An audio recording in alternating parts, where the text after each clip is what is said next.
Hello, hello. Hello, hello, hello, hello. Hey.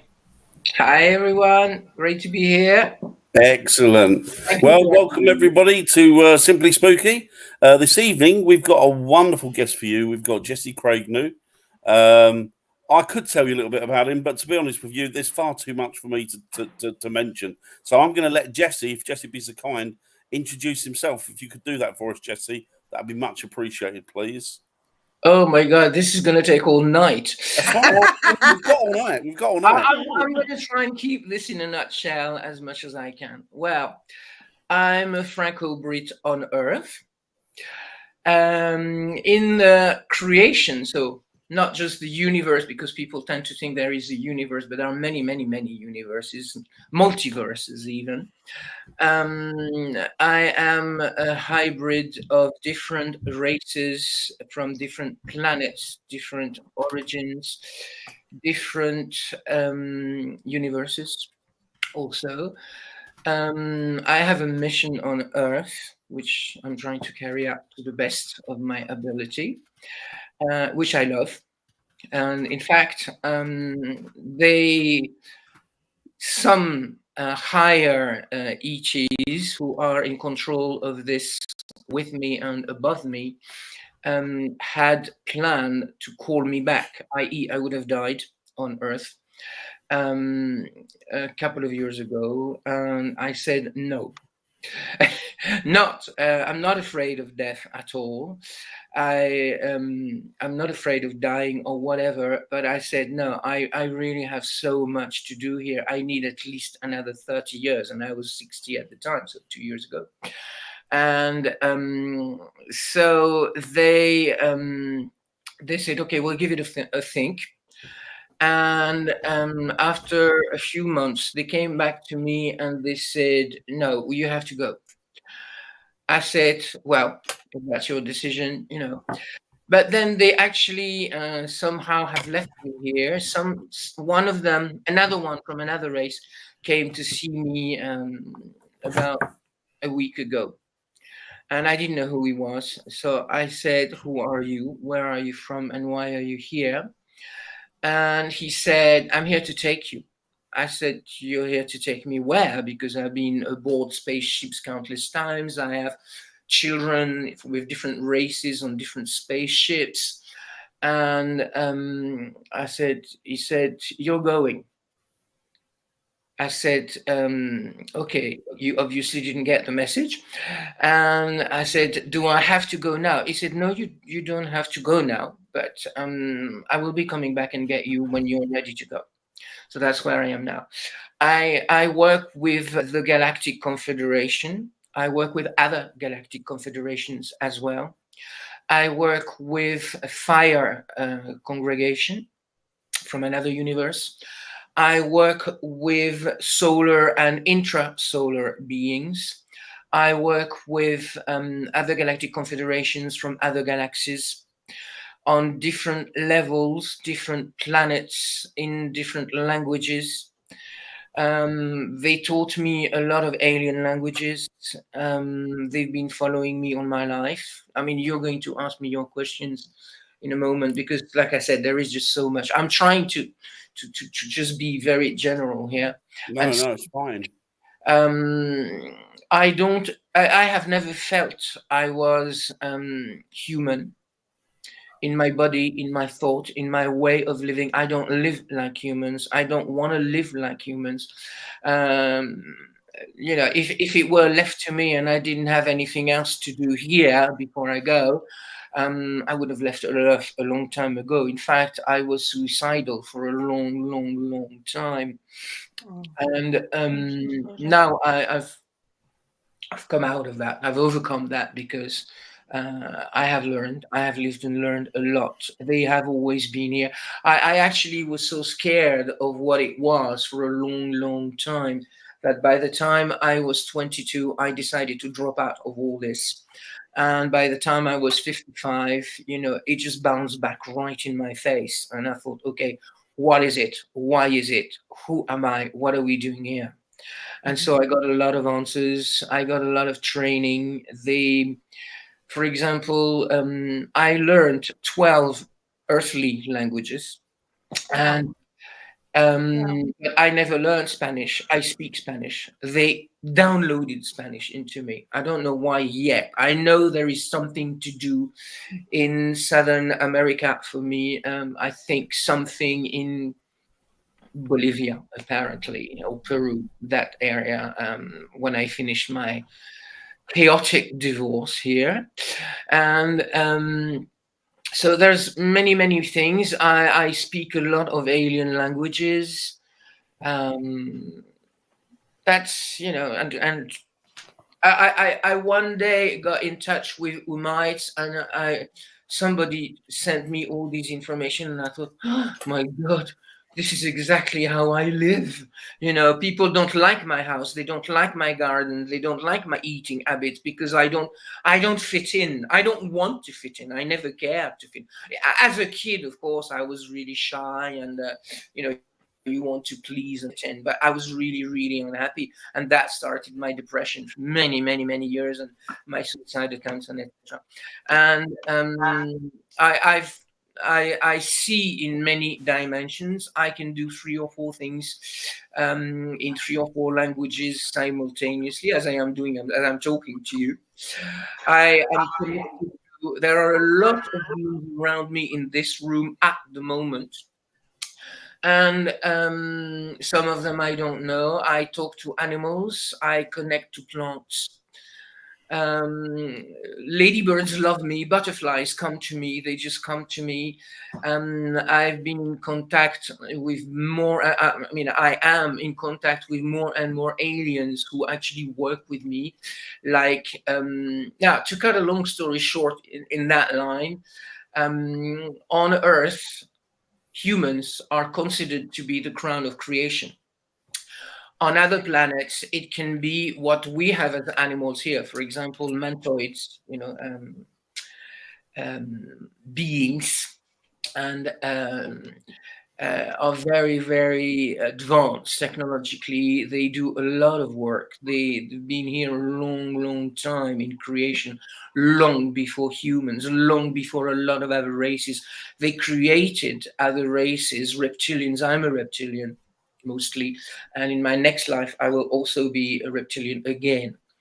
And reptilians are geneticians.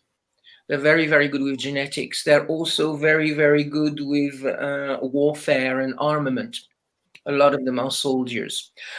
Soldiers on a galactic level. Warfare does not mean that you are going out there and killing people, warmongering or anything. It can be peacekeeping. I have been promoted. I was promoted twice last year again. I was 2 years ago. I was an admiral at the Galactic Confederation, which means I had armies in command under my control. We saved peace on planets and stars together with other people. I'm not alone. No, we're a lot of people working together, a big network. Forget Facebook if you're talking about a network at a galactic level. But it is amazing. I'm involved full time now, and they come to me, and I have a friend here. His name is he's French. His name is Stéphane. And we used to do programs together because he's also a very good channel. He's actually a better channel than I am, in the sense that he picks up things faster than I do. I will pick things up, but in that respect, I'm slower. I'm a little slower than him. So, and we're really complementary, which is really amazing and good. We used to do programs where we channeled people like Nikola Tesla, for example. Oh, wow. Wow. Yeah, we had an amazing contact with all of them, actually, not Nikola Tesla, but Nikola Tesla was here at the beginning of Earth creation and human creations with the Anunnaki, so the reptilians. who were responsible for the DIYing and the nuts and bolts of human creation here. And he was already there as an engineer. And I asked him, I said, Nicolas, have we met? He said, yes, we have met. I said, in what context? He said, you were here with the Anunnaki and we met. We occasionally worked together. And he said something. Now that comes out Stéphane's mouth live, we're just live like now. And Stéphane, who did not know the first thing about it because I had never told a soul in my life, is channeling for Nikola Tesla, and he says, you were here at the dawn of mankind working on the brain and brain development because you were always fascinated and obsessed with human development, brain development, etc. And Stéphane did not know. And I think, my God, I never told a soul about this. I said, yes, this is true. And it is still one of my obsessions. And, this is the kind of thing. Anyway, I may be differing here and there. No, you're not. Absolutely not. It's fascinating.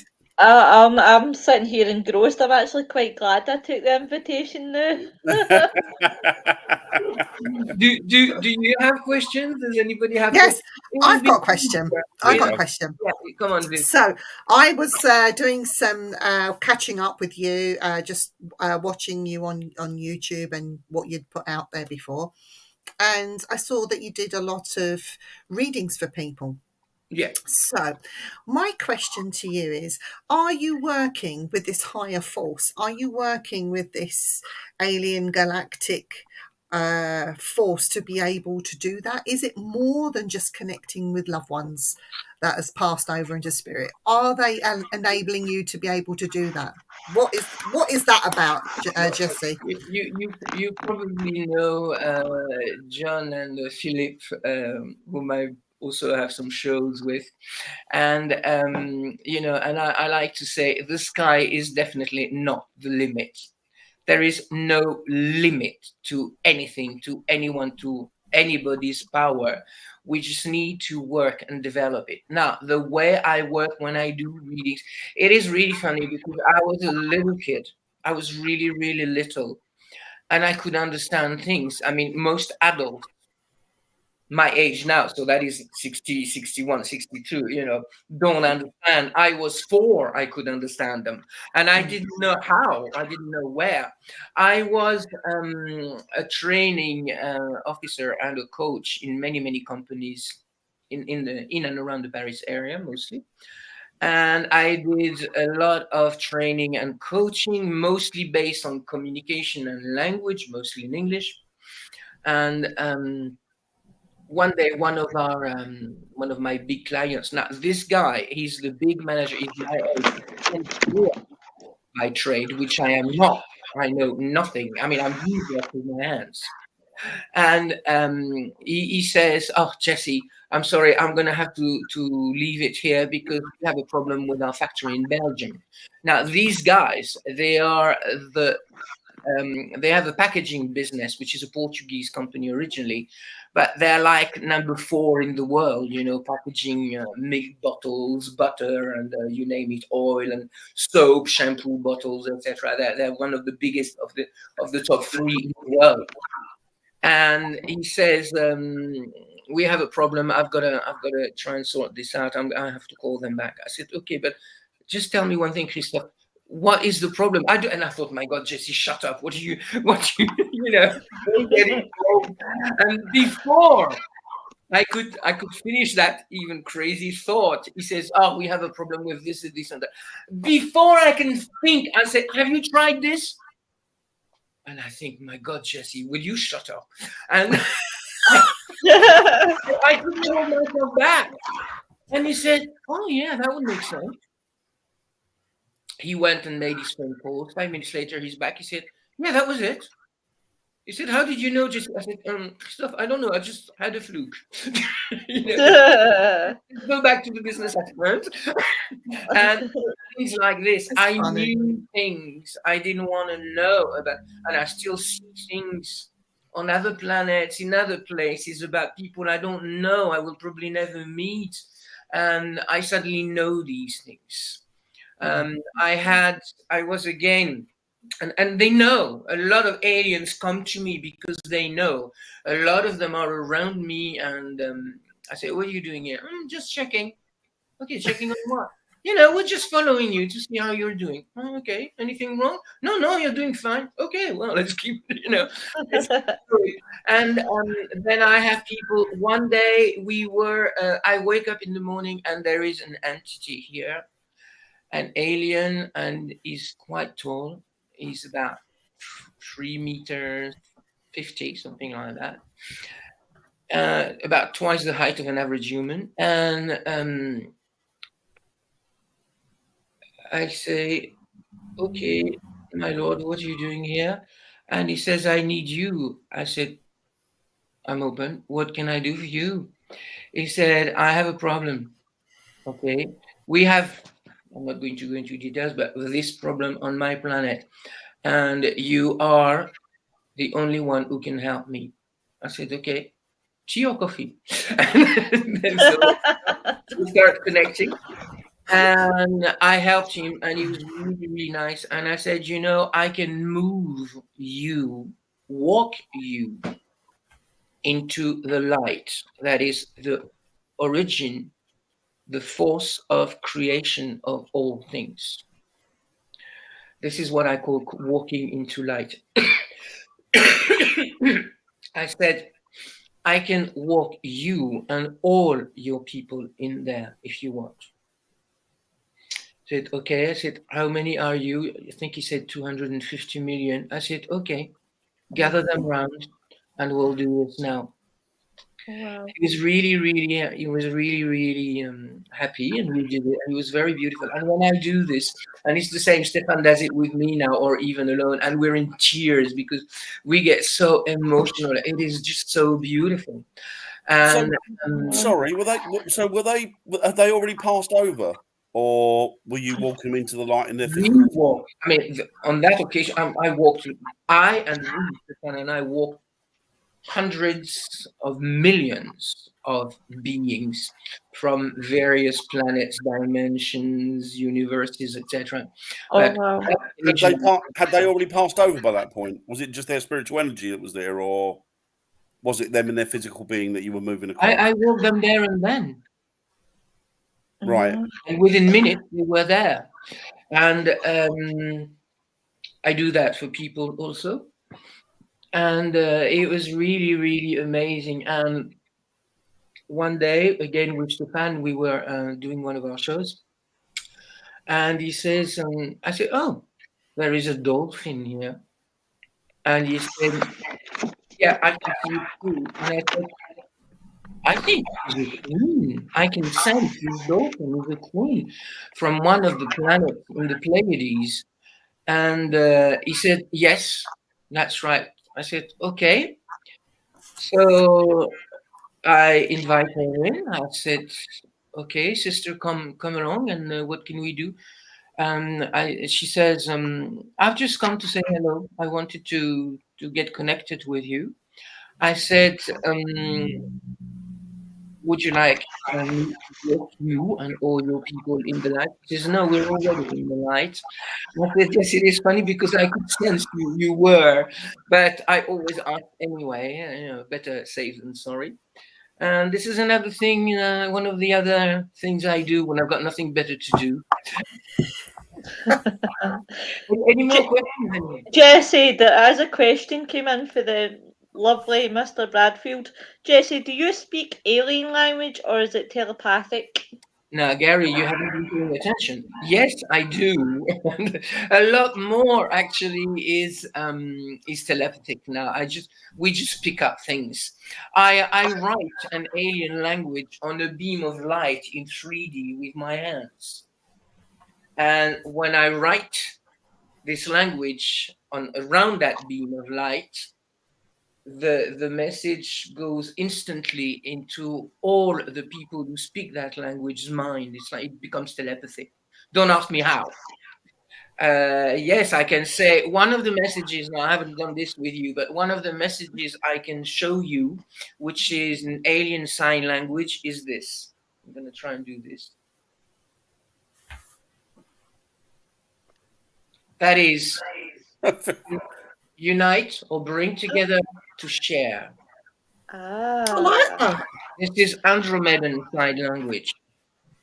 How many languages is there, Jesse? Like, that must be a lot to like memorize. I mean, wow. You know, it started again as a kid. I was saying all these things that made sense to me, but I didn't know where they came from.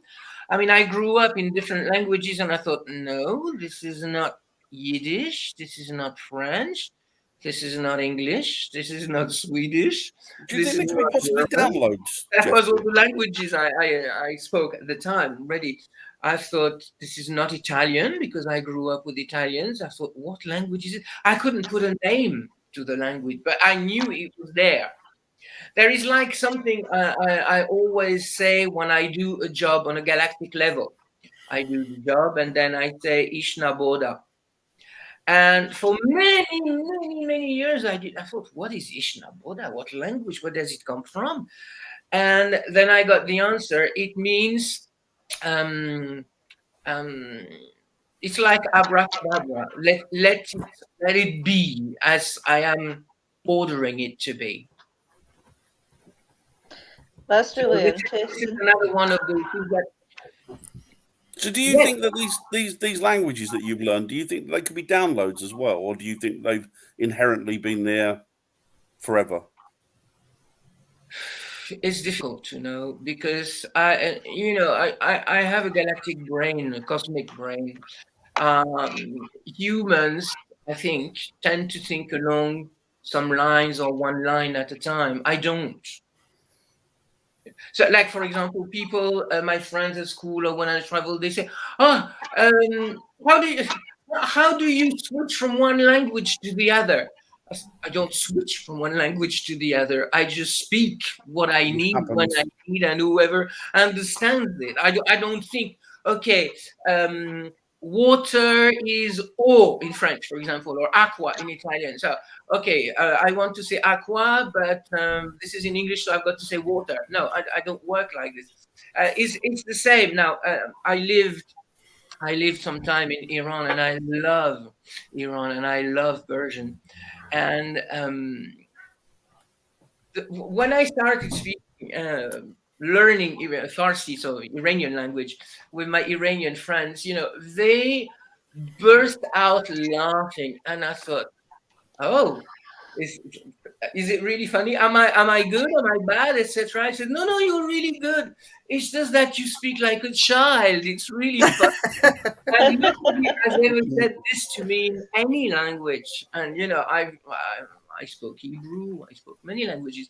I even learned some Chinese. But nobody has ever said that to me in any language.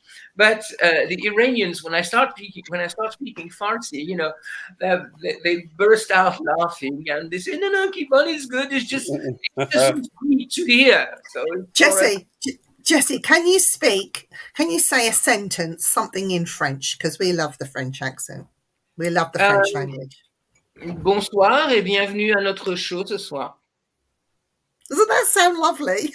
I have no idea what you were saying, but we like it. I said good evening and welcome to our show this evening. Oh, wow. Do you know, it wasn't until I started working at my old place of work, and they've got a Chinese unit, and like, I went home one night and I was trying to study the actual Chinese language. Is that what you're speaking now? The Scottish Chinese. That's what it is. It's always. But then, when I went back, I realised that it wasn't actually Chinese. It's the old Hakka. Like, it's called Hakka. Like, that's the old, how to describe it. That's the old form of Chinese is Hakka.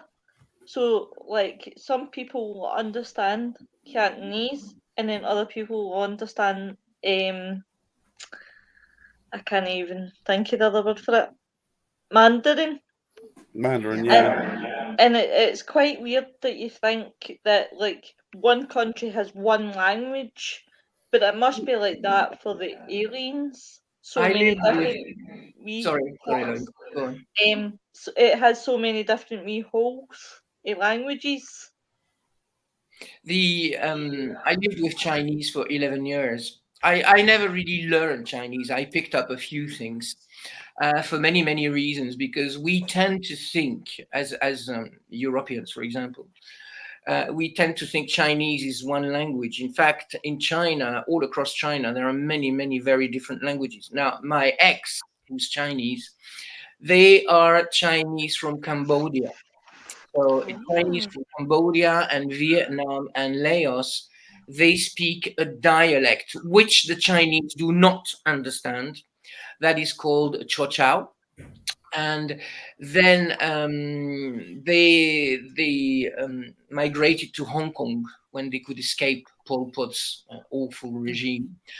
And in Hong Kong, people speak Cantonese, like in southern China, for example. But most of China, official Chinese language in China, is Mandarin.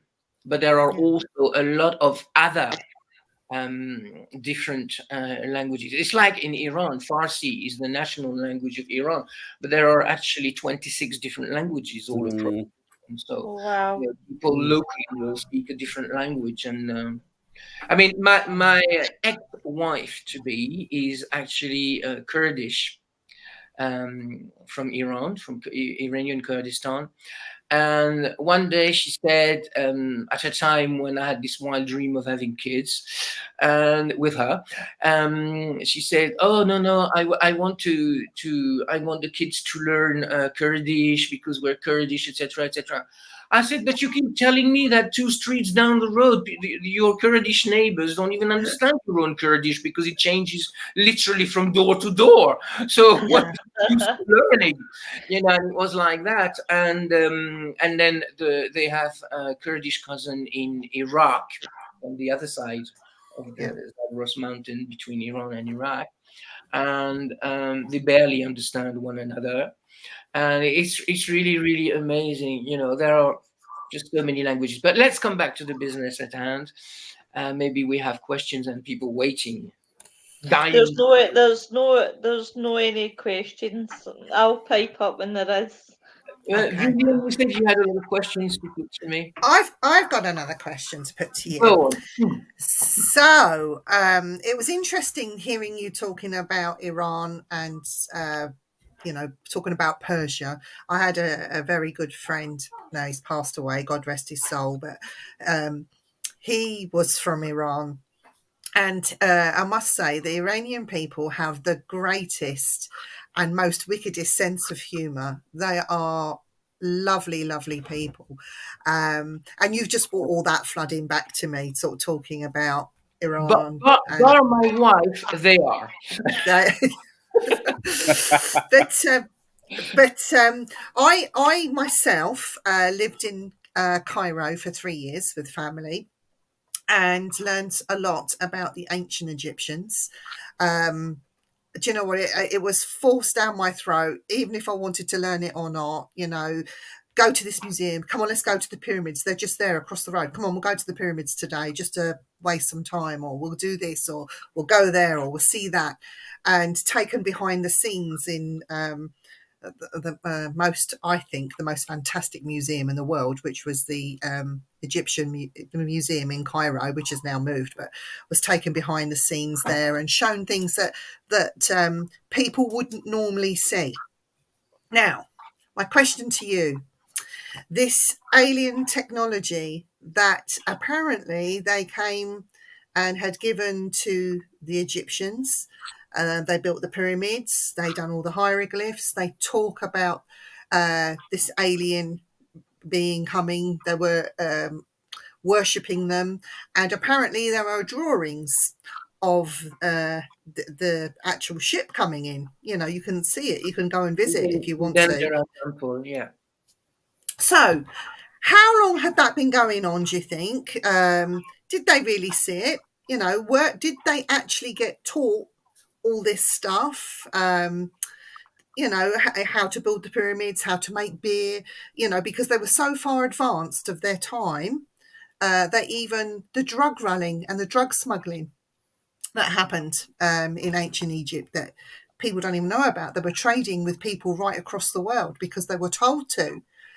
What are your thoughts about that? I mean, with the alien giving the Egyptians that kind of technology, why was it them and not another human species, if you like? I mean, like, why the ancient Egyptians are not the Mayans? Why did it come to them? Do you know what I'm No, trying to say there? I think you just massively hit the nudge button to a big travel back in time here, and which is fascinating. I've done a few shows in French only for the moment on this. Now, the I'm going to try and make this both clear and cut a long story short, but there are very important and interesting details. I was with my French host about 3 years ago. We were offline and messing around with IDs and etc. And I said, and I don't know why the name of Atlantis came up. And I said, "Oh, if you're ever interested, I could do you a show on Atlantis." And he said, "Do it." I said, "Oh yes, yes, but everything you have heard, you have read about Atlantis everywhere, things people keep repeating about Atlantis and the Atlanteans is completely wrong. This is a lot of codswallop. This is not what happened. This is not how it happened. This is not where it happened. This is not why it happened. The Atlanteans were not at all who they're cracked to be. And all this is just nonsense rap. And people are making a lot of money and collecting a lot of money on YouTube, doing videos with all the same nonsense. The Atlanteans they are actually in the 8th dimension. So they're a far cry from London, and they came down to Earth for many reasons. Originally, apparently, a lot of them. Now, they haven't confirmed me that, but a lot of other people who are really in contact with them too have said that, and they seem to go in that direction.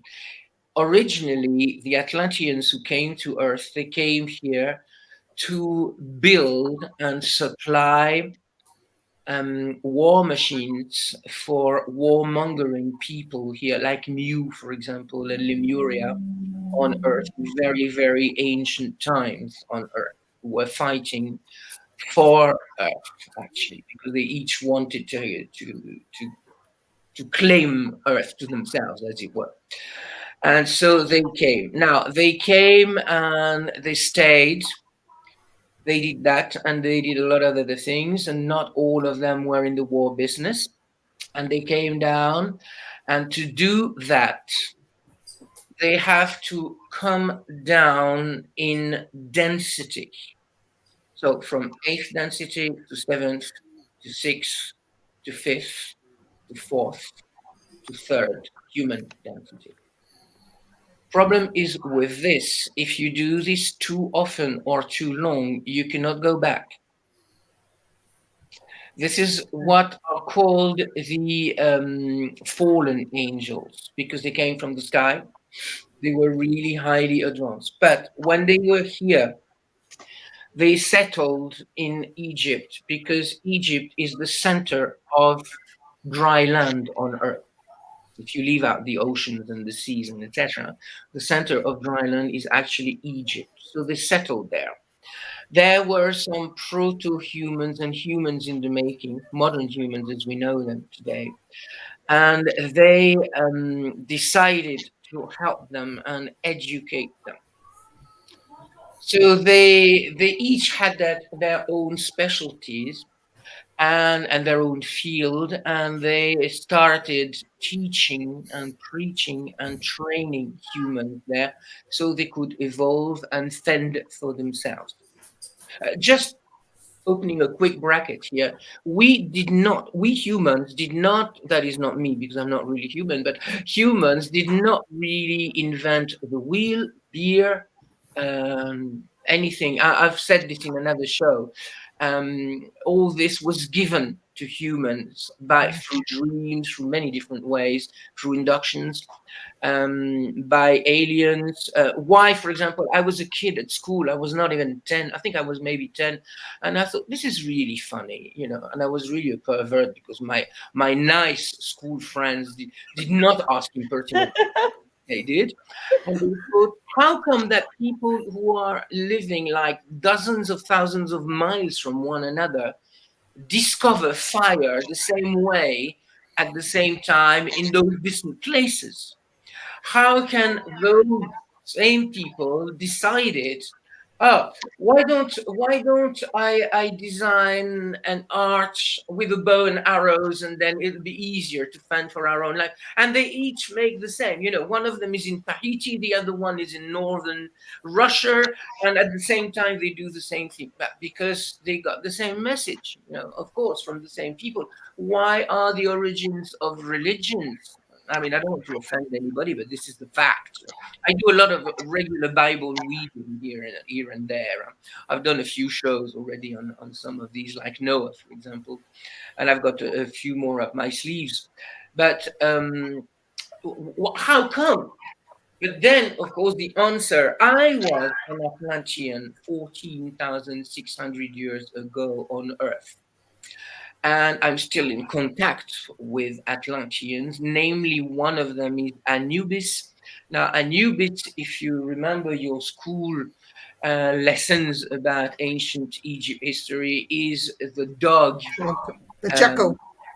The jackal, the jackal. Part human, part jackal, god who walks the soul from life into death. In fact, these became Egyptian gods because the Egyptians, interpreted the messages of their teachers as gods. So they say, oh, if he knows that, for example, Thoth, who is the master of mathematics, writing, and justice, he was the teacher in that language. Mm-hmm. Okay, in those topics, sorry, and so because he was their teachers, the Egyptian of the time decided to make him a god of this and that. Noon, for example, who was the goddess of the sky, and they became gods, but they actually existed. And I went back much further than ancient Egypt. I went as far back as very ancient Egypt and Egyptian. And when you do that, you find the place is literally ridden with Atlanteans everywhere, swarming, like there was no tomorrow. And they are there with humans. They're walking together. And it is really nice because they are giving their knowledge. They are there to assist humans in their progress, in their learning, etc. They never wanted to become gods. That wasn't their goal. They just wanted to, no more than your school teachers wanted to become your gods. And so that's what happens. And from there on, we learned how they dispatched and shared their knowledge to all those people. And then they taught a lot of things. And like, for example, we are, and again, it didn't make sense to me because I knew better.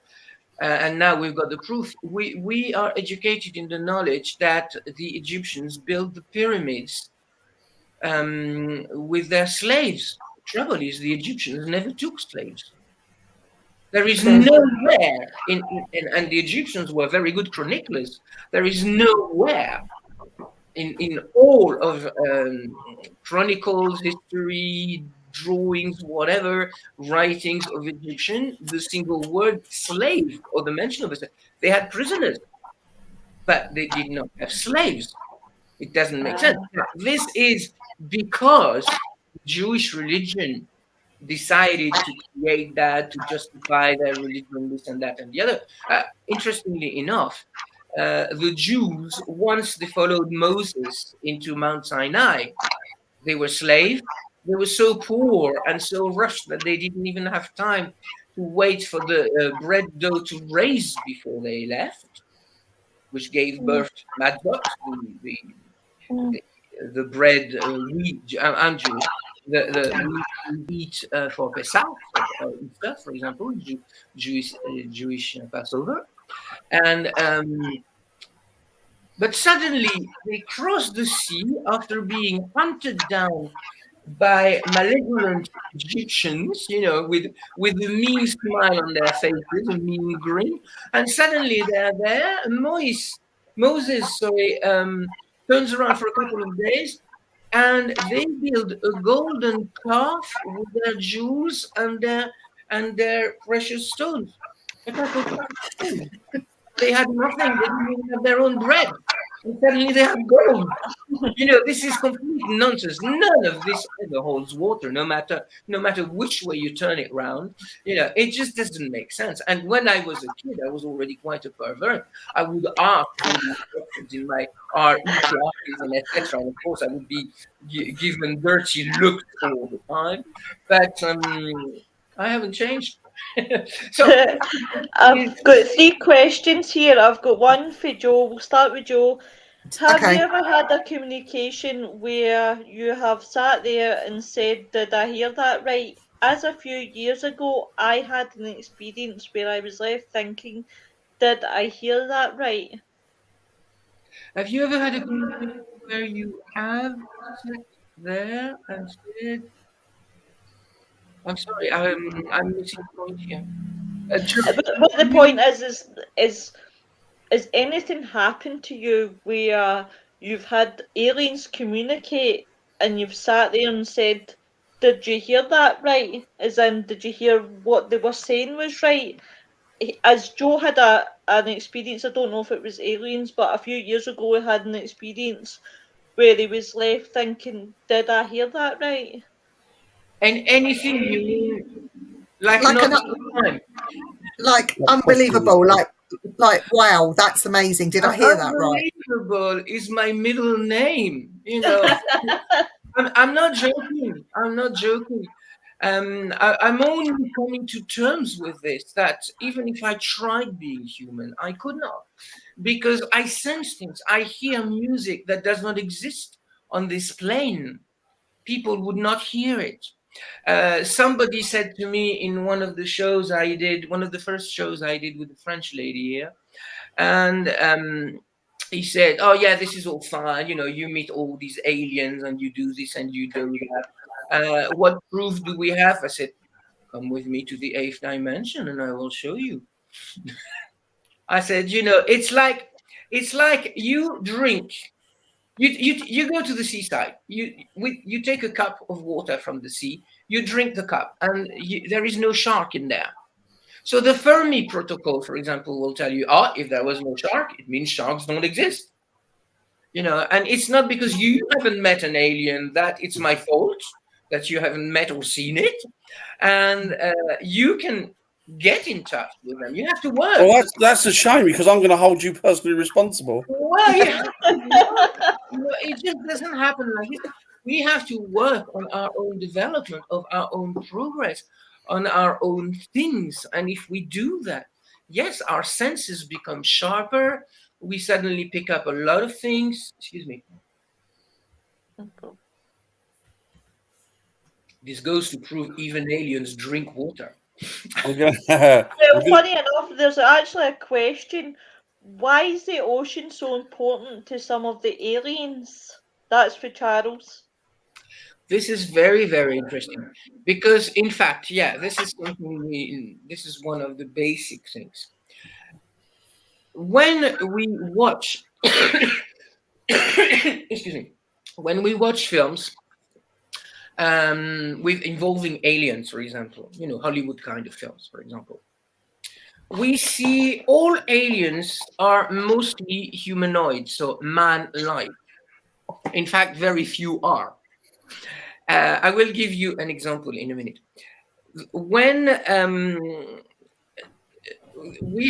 they can have all different sorts of shapes, sizes, dimensions, They can be material or immaterial. They can be light beings. They can be solar beings. They can be vibrational beings. So they are immaterial.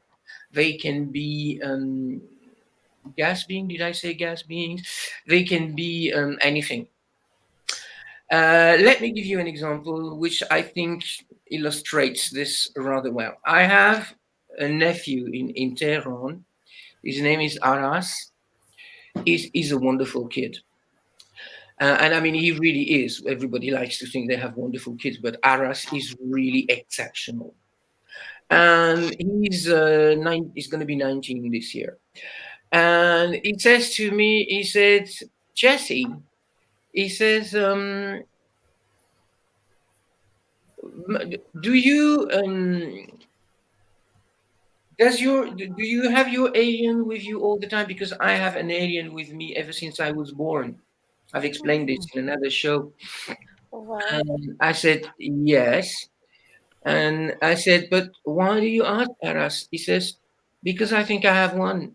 You think you have one, or you have one? He says, I have one. He comes every night to see me, to talk to me. I said, wow, great. And I said, what do you talk about? He says, engineering, maths, mathematics, physics. Now, you should see, I knew Aras, he was 13, so he was a kid. And you just say the word physics or mathematics, and he comes alive.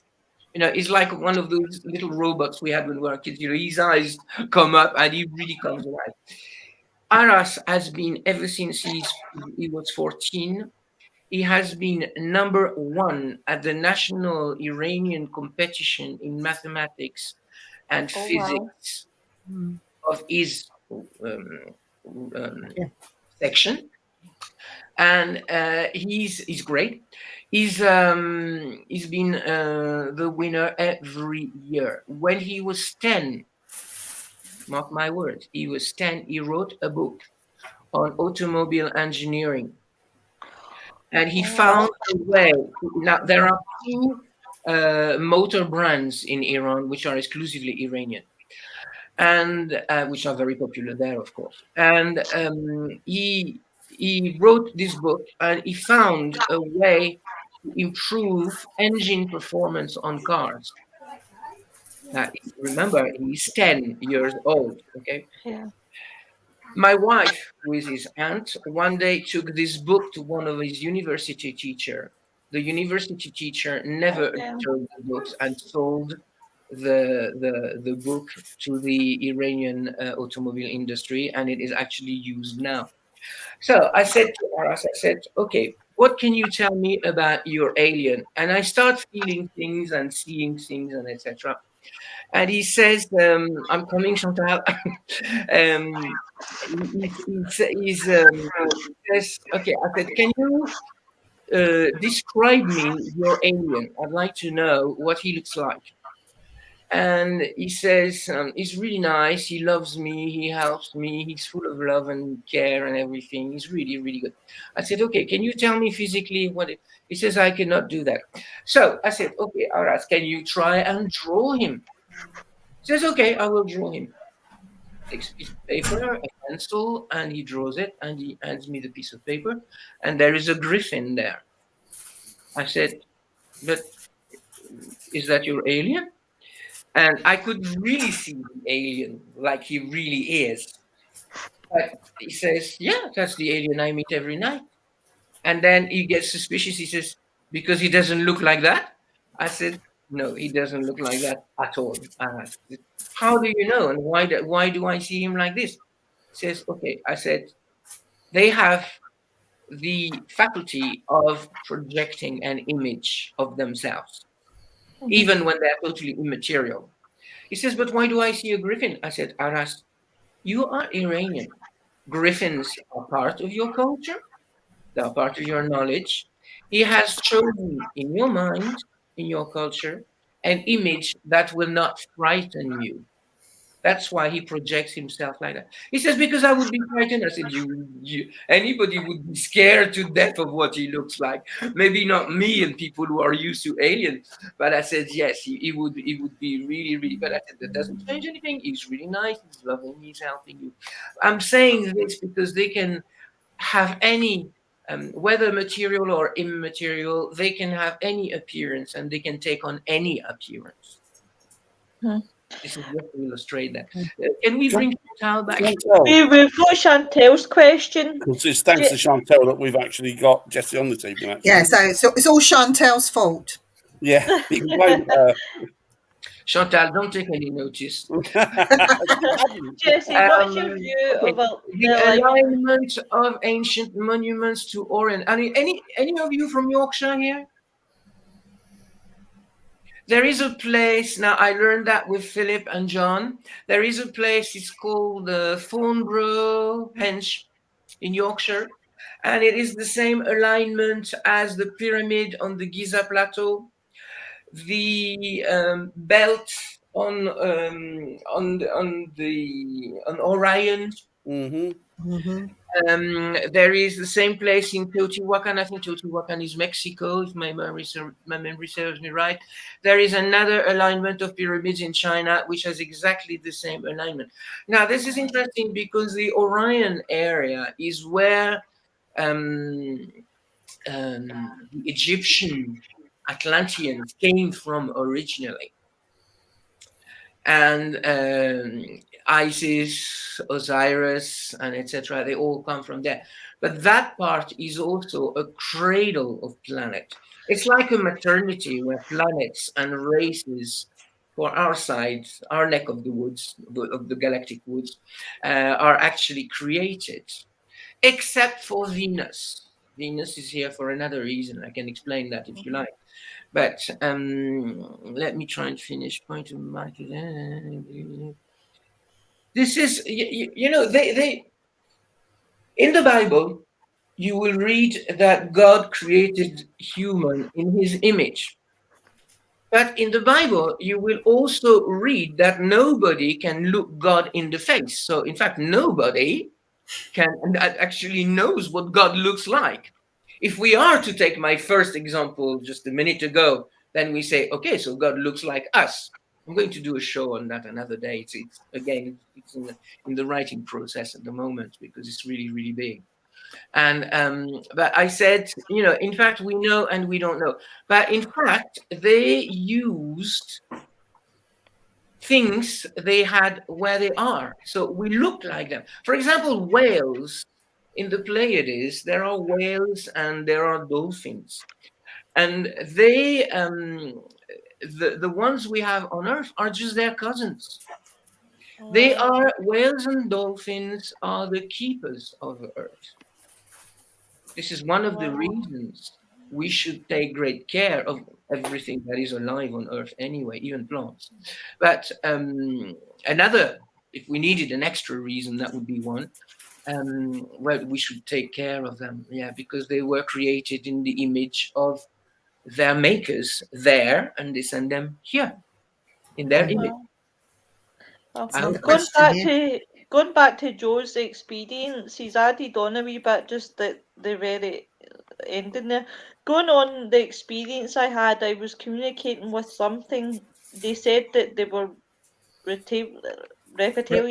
Reptilian. Yeah, there are a lot of reptilians.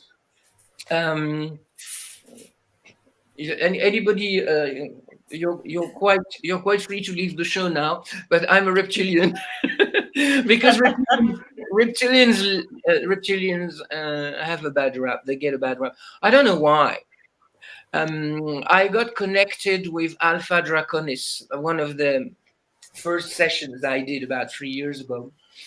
And Alpha Draconis are reptilians. And I got connected to them, and we had some business to do together. So they connected with me. And then I walked them into the light. One fell swoop. Again, there were 220 million people. And I walked them into there.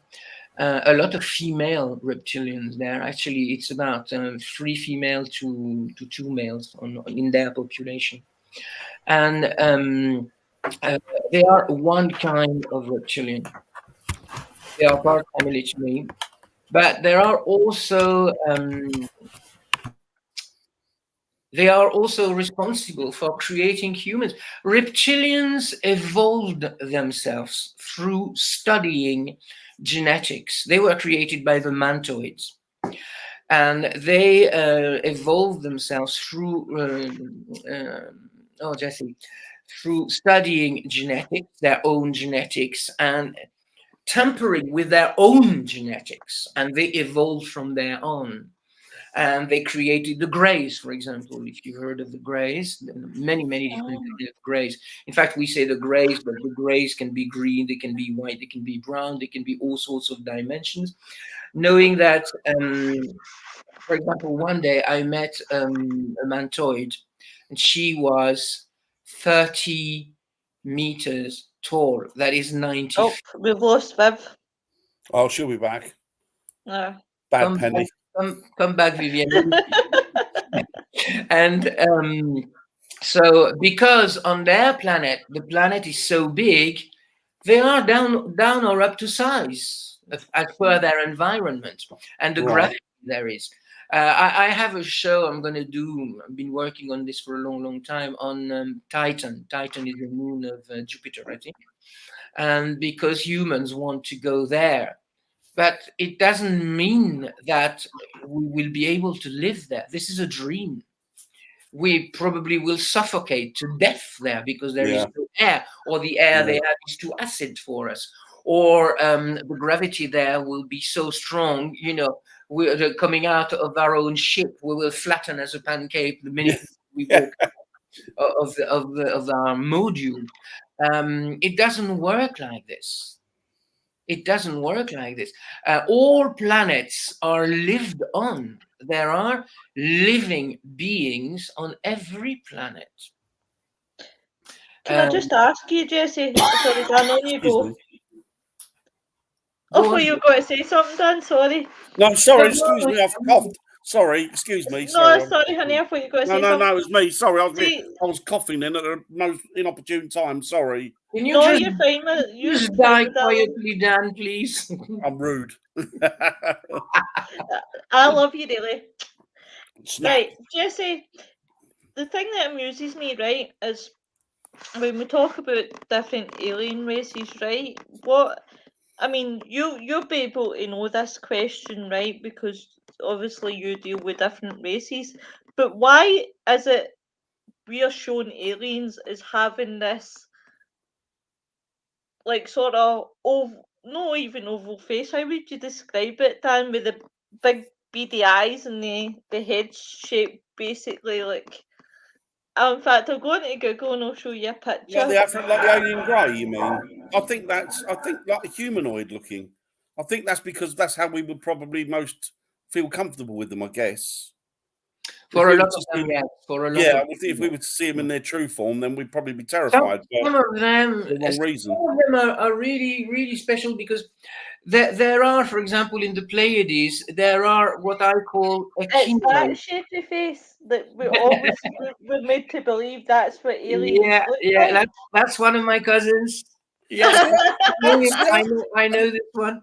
I find that face quite. I have the names. I have the names. So I find that face quite cute, though. I don't think that's frightening at all. I think that's quite a sweet thank you face. very much. Nippers a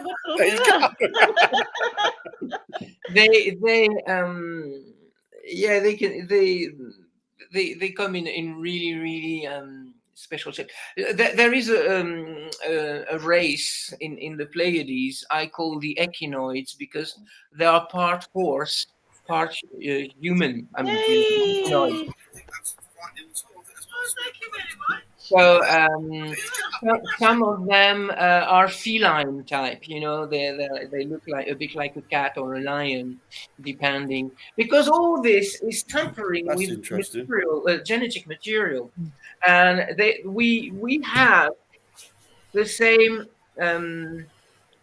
This is going to be another show again, but DNA, the basis of DNA is the same everywhere among material living things. I mean by that humans, aliens, Yeah. plants, animals. Yeah. I mean, this may come as a shock to some of you, but your genetic material is very, very close to that of the geranium. It's very, very, very close, and or an elephant, for example, Do you know what I used to do? or a dog. I used to do wildlife talks, still do now and again, but I used to do wildlife talks. And the one thing that blew people away, and they didn't want to be associated with it, I used to say, genetically, even the genetics of a fly are part of your makeup. Yeah. And they'd be like, what? Wow. I'd be going, even the genetics from a fly, any kind of bug, any kind of living source on this planet, all emanate from the same origin.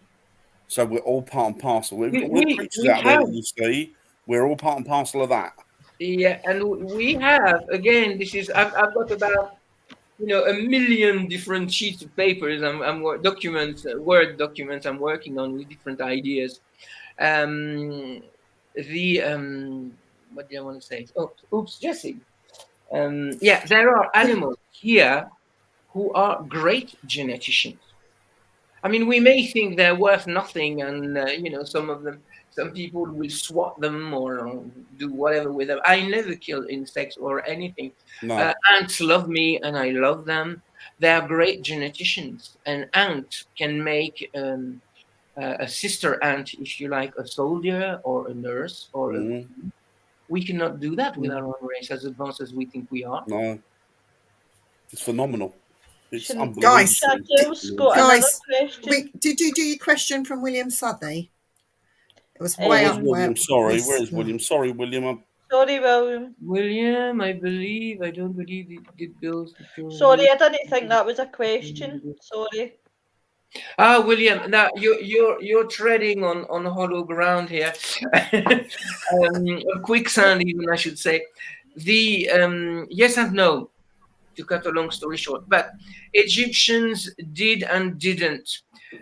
Under the directions of other species, yes, but in fact, this is the usual rap people talk about, and they say, oh yes, they can come here and kill us, and etc., etc. If aliens had wanted to kill humans, they would have done it in a heartbeat from the beginning. But why would they do that when they created Earth and humans? That would be rather crazy and stupid. So they did the same. What I did in another show is to talk about progress is a lie. We are not progressing. Like I said at the beginning of our show tonight, we did not discover things. I mean, we, basic humans, did not. History is a lie, a complete lie. This is why I do Bible reading, for example, and explain who Noah really was, why he was here, what he really did.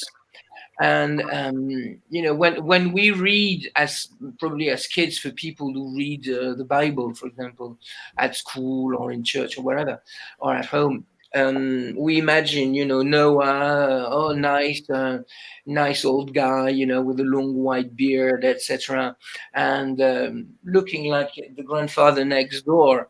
But in fact, when you really read the description of Noah in the Bible, you'd be scared to death. He doesn't look human at all. And in fact, his own father was shocked when he saw him, and etc., because he was an alien, in fact.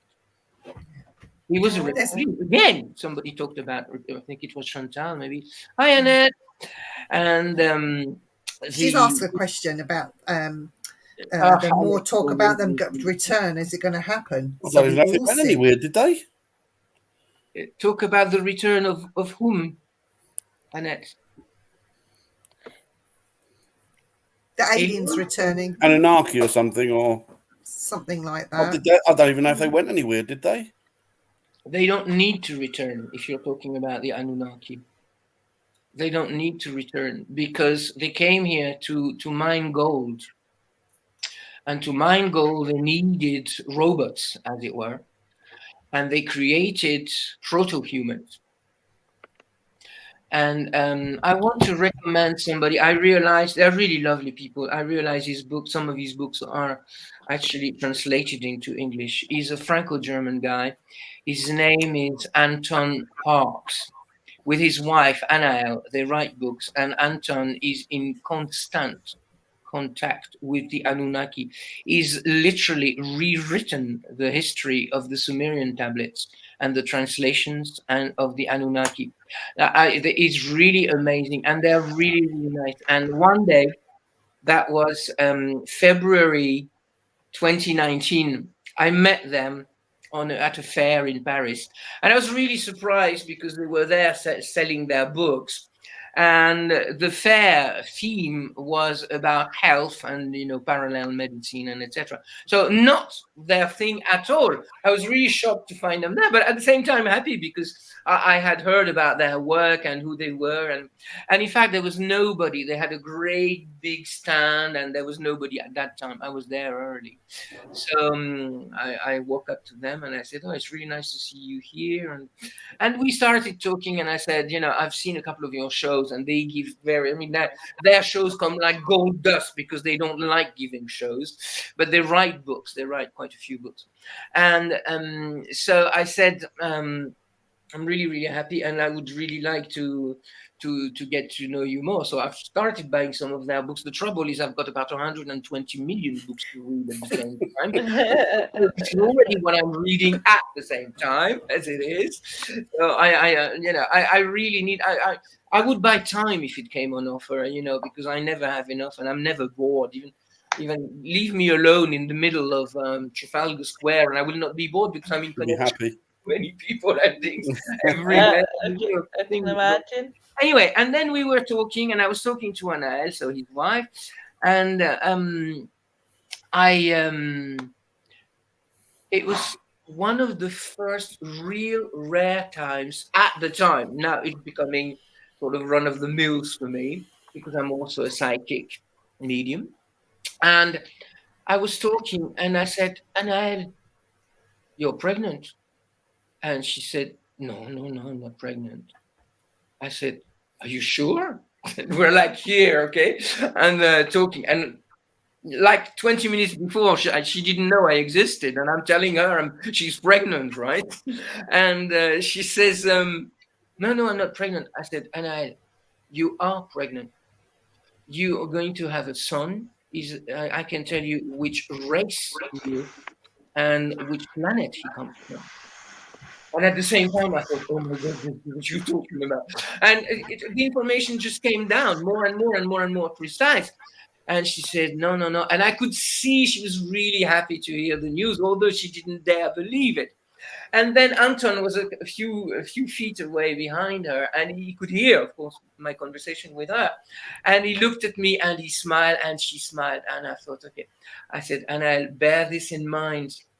I'm going to ask you as friends on Facebook." And I said, "You're going to have a boy, and he's a reptilian, and this and that." Now, then they don't communicate very much with people. They really live in their own world. About a year later, I was talking with a friend, and I said, "Oh yes, and Anton," and I said, "Oh, by the way, I haven't even checked whether they answered my call for friendship connection." And oh yeah, they did. And on their page, they were at home with the baby boy who was born on the 14th of November, i.e. exactly 9 months later. Oh, wow. And he's a Scorpio, like me. Scorpios United. And, I'm saying nothing. I'm surrounded by Scorpios. I mean, I've stopped women at, queuing at cash desks in supermarket saying, "Oh, excuse me, aren't you pregnant?" And they look at me, "What?" And we got another question, guys. Jesse, I'm involved in a group that hold ITC sessions focusing on trying to get communication from higher beings and other civilians. Vivian, smack that word out for me. Civilizations. No, the next word after it. Pleiadians. That's it. I've came up quite a bit. The number 7 and 10 come up consistently and often. Does this hold any relevance or meaning to you? Do they perhaps or any other aliens use numerology to communicate a message? I'm really frustrated with you lot because there are so many things I need to say. I'm cutting a long story short every time. Just to try and answer Chantal, there are many, many ways we can communicate. I mean, the universe is a quantum physics place and all the creation. So we can use any means. We can use music, languages, telepathy. We can use any kind of thing, and we can even design new ones if we want. I mean, there are enough languages and communications means as it is in the creation. We can use any of those. The Pleiadians are really, really willing, like a lot of aliens, but the Pleiadians are literally next door neighbors to us at the size of creation. They're like next door to us. And they communicate a lot. Yes, a lot of people actually make a mistake and they say, "Oh, I'm in communication with this guy. He's a Pleiadian. His name is Ashtar." There is no Pleiadian called Ashtar. Ashtar is a tribe of Pleiadians. So they are all called Ashtar something. I mean, they could be called Ashtar X, Y, or Ashtar Z, or whatever. It doesn't mean there is one. But in any case, they do communicate. But all the aliens have been communicating with humans on the pyramids, for example, also to begin there, if only that. And they want to communicate with us. Anything is what do we want from communicating? Now, for example, I work with the Galactic Confederation, our Galactic Confederation in this system, in our galaxy. I have messages. I'm an ambassador and a negotiator. I negotiate a lot of deals, a lot of peace with them, for them, between them and humans. I'm also a messenger and an ambassador and a translator. That is my mission of life. This is why I am here. I've wanted to do many, many things in my life. For example, I did 8 years singing and dancing, and I was really, really good. I wanted to be in show business, in shows, to be live on stage, etc. Everything I tried, and God knows I was really, really good, failed. And one day I asked, I think it was with the Atlanteans, and I said, "Why did I ever get a chance?" And they answered, "You're not supposed to do this. You're not here for that." What do you mean? You're telling me I'm not here for that? But of course, we all accept our mission before we are born. And okay, I took on many, many things. I've got a lot of things on my plate. And the one I am here to do, apparently, in this life is to negotiate and pass on messages. If Chantal, you think you have a business along that line, well, then why not? Any help is welcome. Yeah. Definitely. Do Okay. you have any other questions? I think there's something here. It's more a statement, but this lady mentions about missing time. Missing time. Do you want to read that? Missing time. So, I is that an sorry. interference? Is that an interference, do you think, Jesse, or what is that about? This is a very interesting question, Annette. To me now, I'm evolving all the time. I mean, I've got no 2 hours that follow one another and look like another. People are sometimes they say, "Oh, my life is very routine-like. I do the same." No, not me. Not 2 seconds resemble one another. There's always something new and new information, new people, etc. And I love it. At the point I am at now, I can say that there are what I would call two kinds of missing time. One is we lose sense of time in our memory, and that disappear, like Betty and Barney Hill, for example. They were the first ones to bring that up through their hypnotic regression sessions. But this is common to many, many, many people. A lot of us are in contact, abducted, returned, etc. every night. The other missing time is when, it is me speaking, call missing time, is when I go, for example, I walk in and out of different dimensions.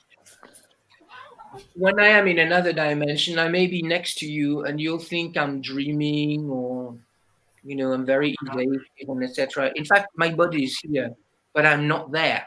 It's just my body. I'm like a vegetable at that time, and you may try and talk to me, and I will say things like, "Oh yes, okay, well, good, okay." I'm not. I'm not completely there. It doesn't really matter because I will still answer, but the main part of me is not in that body at that time. So this is missing time from an earthly point of view and from a human point of view. This is what I'm trying to say. Yeah. I've got a question, and this one will intrigue Love. Dan. It'll intrigue Dan as well. So, I'm Oh, we know what it's going to be. I'm very interested in cryptids. I knew it was going to be that. And especially Bigfoot. Now, there have been talk that Bigfoot comes from another dimension, that Bigfoot could be alien. So, as part of your job with the Galactic Federation, can you tell me the cryptids that we see here around the world, whether it be Bigfoot, Dogman, whatever, are they another form of alien, or is it just what it is? It is a cryptid that's just skipping dimensions. Yeah, humans, as you know them, are only the results of killing all the other breeds and races of humanoid kind of people. I want to give you an example. The YouTube does not exist in Iran. It's forbidden. But they have a similar system, which is called Aparat. And it is your average Iranian YouTube, if you like. And one day my wife showed me this. She said, "Oh my God, somebody's just uploaded this video of these creatures, etc., in Iran." And I said, "What is it?" She says, "Well, in the middle of Iran, in the desert, near a mountain, there is a farmer, and he saw some creatures from a distance coming to pilfer in his field. And he was trying to defend his goods, his produce. So he went there, he took his gun, and he started shooting to ward them off. And then they looked afraid, but since he was a distance away, they didn't really move very fast. And then as he came nearer, he started shooting again. He injured one and killed another one, and the others got really scared, and they ran into the nearby mountain in caves there. They are like something between a human and a monkey, of about 3 feet high. And he called the police. Now, in Iran, the police is half police, half army. So they work together. They work hand in hand. So they came, and they saw the one who was injured and the one who's dead, and they interviewed this farmer, and they said, "What is this? What can you tell us about that?" And he says, "Well, they were just over there in those caves, and they ran away. They were pilfering in my field. So I wanted to defend my goods, my produce." He said, "Okay," and he said, "But I think I heard them talk." So the police officer said, "They speak Farsi." He said, "No, they didn't speak Farsi, but they were not making noise. They were actually interacting and voicing things in a language, not our language, together, and they were really scared, and some of them started whimpering, and they were really, really scared, and etc." Now, immediately, the Iranian government was contacted. The whole area is being sealed off, like Area 51 in the US, and nobody can go there, can go near it, or etc. But there is a quick film that was taken by this guy, and they look a bit like little yetis, if you like, and they're apparently humanoid, but we kill, humans are very, very good at killing one another, and they want that one kind, one breed, one race, if you like, of humans has supremacy. This is what some very big shot in computing is trying to do somewhere on another continent at the moment, and reducing human population and cutting it down to size and making them like this, like that. This is what we learn at school, to be the same, to live in similar houses, to dress the same, to eat the same, etc., because that's what they want. But that's not originally what of races were created on Earth. Not just humans, and not just humans who evolved from apes, because we did not evolve. I mean, humans did not evolve from apes. Some genetic material in human is ape, but it's not evolution. Ah. Here's a question for you, Jesse, right? It's this myth, right? But they always say people with different rare blood types, like myself, like, oh, is it Rhesus negative? That's supposed to be alien, life form. But in my eyes, it's just myth. Life form? Alien life form. Can you repeat, Lois, please? Right. Wow. I'm trying to do this. Right. People with rare blood types, what they say as O negative. life, yeah, is myth. Like, is it a myth? Again, this would deserve, and I could do it, but I won't now, a longer and better and more elaborate answer than the one I'm going to give. But all humans descend somewhere along the line from some aliens. This is why our genetic material, which has been tampered with one way, this way and that,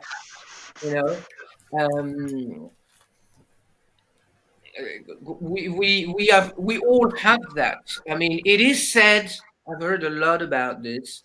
My father was an O negative type. He was followed by aliens. He was abducted. His parents were, his grandparents were in contact with aliens. There is a reason for that, if they were following him that close down the generations. Yes, but it's not exclusive. Maybe you could say, to cut a long story short again, you could say, okay, O negative blood type people are closest to aliens. But what aliens? There are aliens who would be probably, and remember, we're talking about an infinite number of different lives, planets, universes, races, and etc. Which one? Maybe closer to the Pleiadians, for example. We're talking to the Pleiadians. I haven't researched into that yet. I'm just hazarding a guess here. Or maybe other reptilians, or maybe other people I don't know yet. I know a lot of alien people, but I don't know all of them. Yeah, exactly. Definitely. Now, for example, talking about my name, I used my name, and then I was I had then regular visits from Anubis, my Atlantean friends, and one day I could hear this name coming round and round, because aliens repeat themselves a lot. Until we get the message, they will repeat. They will not make it clearer, they will just repeat it. And so I heard Ashrael, and I thought, who is Ashrael? I thought, and then, okay, after trying for a few moments, one day, the first day, I thought, well, okay, I will either find out or not. I went and Googled Ashrael. Ashrael did not exist. And if it doesn't exist on Google, we know it doesn't exist. So, okay, I'm gonna, have to try and keep digging until I find something that makes sense. The next day, again, Ashrael. In the afternoon, again, Ashrael. I thought, yeah, Jesse Craignou. And then I thought, who the hell is Ashrael? And I went and Googled it again. I thought maybe somebody had a brainwave since yesterday. No, nothing. Zilch. I thought, what am I going to do? And then after it took me almost 6 days, I think, I realized they were actually calling me. And the name they have for me is Ashram. So then I thought, okay, so this is my name also. So I put it on YouTube, not on YouTube, on Facebook, Jesse Craignou. Oh wow. That's really lovely. Jesse, we've come to the end of our show. We've got so much more to talk about. So You don't say. we need to get you back. So we're going to get you back on another show. I'll send you some dates over and we'll get you back.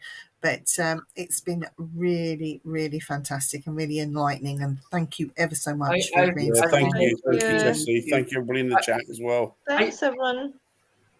So on Friday, just quickly, Jesse, stay where you are. Friday, there is no Lois. So it will be Dan and I will be taking on board the Frighteners, and we are going to be talking about I'm not saying it because of the way I say it. Ancient folklore. Ancient folklore, yes. Interesting. Very interesting. Now, in ancient folklore, there is a lot of revelation on aliens and alien contacts. Oh, well, there you go then. We'll have to look further into that, definitely. Yeah. And then on Wednesday next week on Things Network will go ahead as normal. And I think on Things we are talking about witches in the UK. And Wednesday, Dan and I are having a bit of a sabbatical. But Lois is going to be running the show for us on Wednesday. And she has the fantastic, I can't pronounce her name properly, Jenny Sunashi. Jenny Sonville, she'll be proud of me if I can get it. Nashi. I think it is that. She says that if we have problems, just chop her name, just say Jenny Sullivan.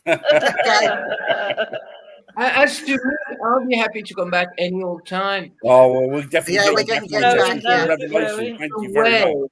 Really interesting. I tend to do my shows when I run them. when I'm a guest, really interesting. I go with the flow. Thank you. But is to do it theme based. I write my own notes because it's just pages and pages and pages. And I started doing that because actually a few years ago I went through a coma, and going through a coma, I lost my instant and recent memory. So I had to write everything down. Oh, wow. And now I've continued with this because this is going to come out as a book one day.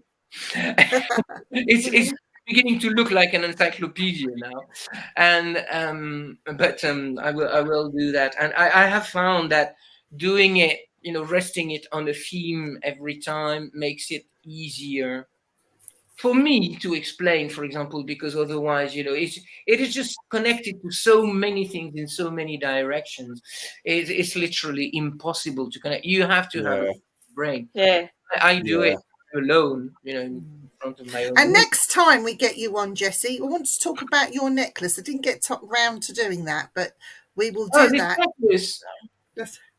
We will do that. Oh no, this is my girly side. Sometimes I'm not a material kind of person. There are very, very few things I buy and keep. I have the bare necessities, but I love paintings, for example, real paintings. And I love music. I have an incredible number of CDs, you wouldn't believe. The same goes with books, whether physical books, ebooks, and audio books.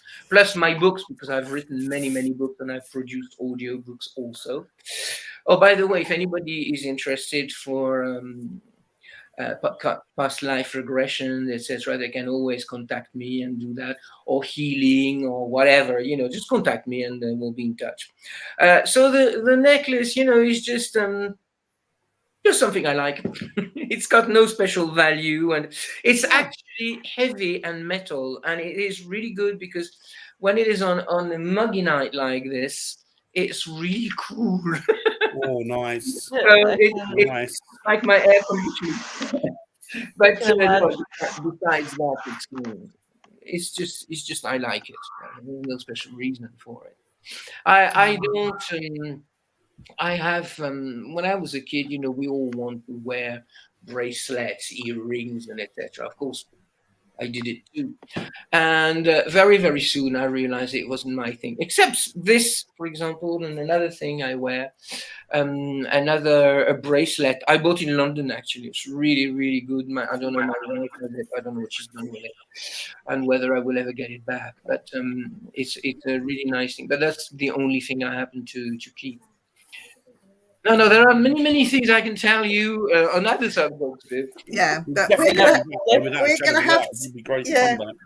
we're gonna have to end it here, though. I'm afraid. So we will Thank you, see you everyone. on Friday. Tuesday. Good day, Thank you, yeah. everyone in the chat. Take Thank care, you, everyone. everybody. Thank Thanks, you. guys. Thank you, Jesse. Bye.